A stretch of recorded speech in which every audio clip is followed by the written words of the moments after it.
Two stories don't seem to want to go away. The first is about the head teacher who complained that a Labour MP had led a sort of bullying campaign on social media. The campaign is real.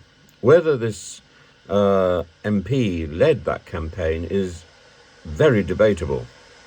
However, the fact is that she engaged in it in some form. And I don't think that's the role of an MP.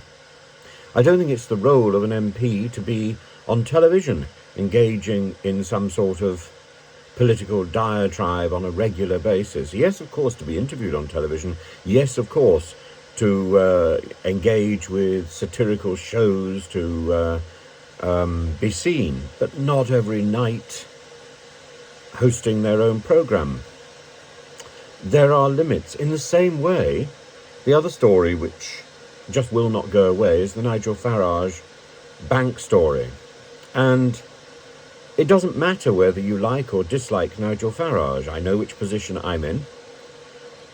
What matters is the fact that the banks are above themselves, acting as judge and jury, not explaining why they want to freeze an account or stop an account with some sort of vague, esoteric, arcane review.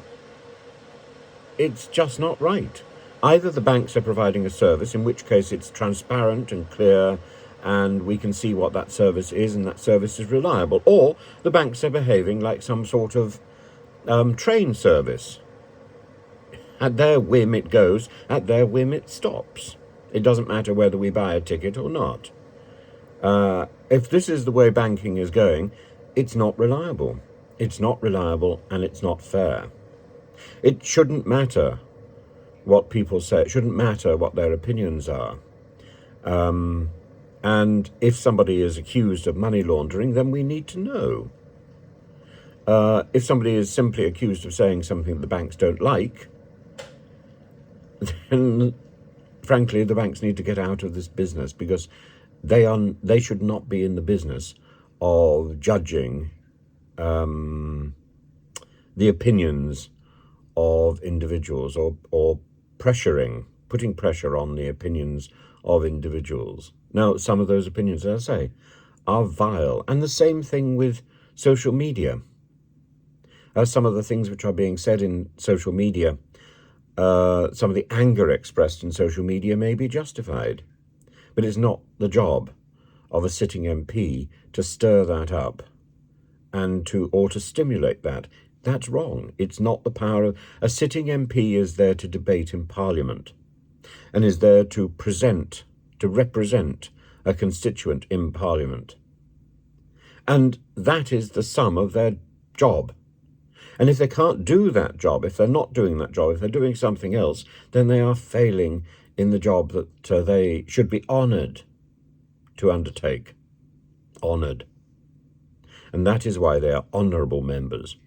And if they are not honoured to be doing that job, then they resign and they go off and they appear on television on a regular basis. The idea that Rees-Mogg puts in a day's work and then in the evening appears, lords it over us on television, that isn't sound. There is no end to an MP's work, and that's the honest truth. An MP is there to respond to the constituents. And that lack of response, which is so telling at the moment, the pat answers, the sloganizing, the passing of the buck. So, for example, the idea that the Secretary of State for Digital Media, Culture and Sport is not really responsible for anything. That's the responsibility of Ofcom. And the constituent is then forced to run around the place and try and find evidence that the Secretary of State is actually the one making the decisions or not making the decisions. The Secretary of the State is the one who should be making decisions.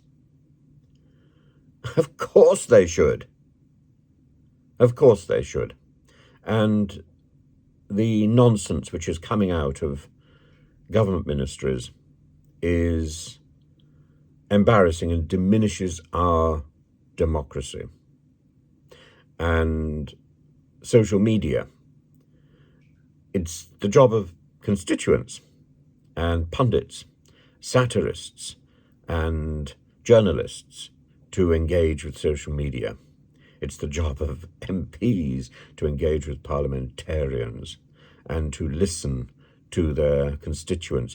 On the few occasions when I've gone to an MP's surgery, for example, visiting Andrea Leadsom, I found myself listening. She wouldn't let me get a word in. That's not her job, and it's not my job. My job is to speak.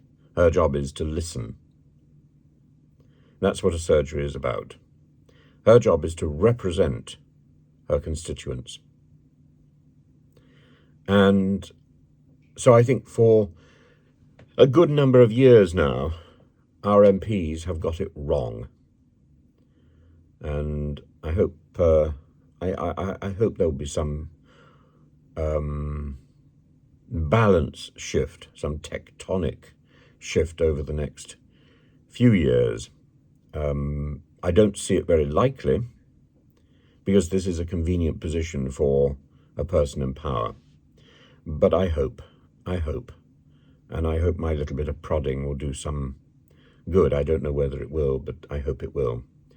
And so, as I say, the two stories, the story about the head teacher, whose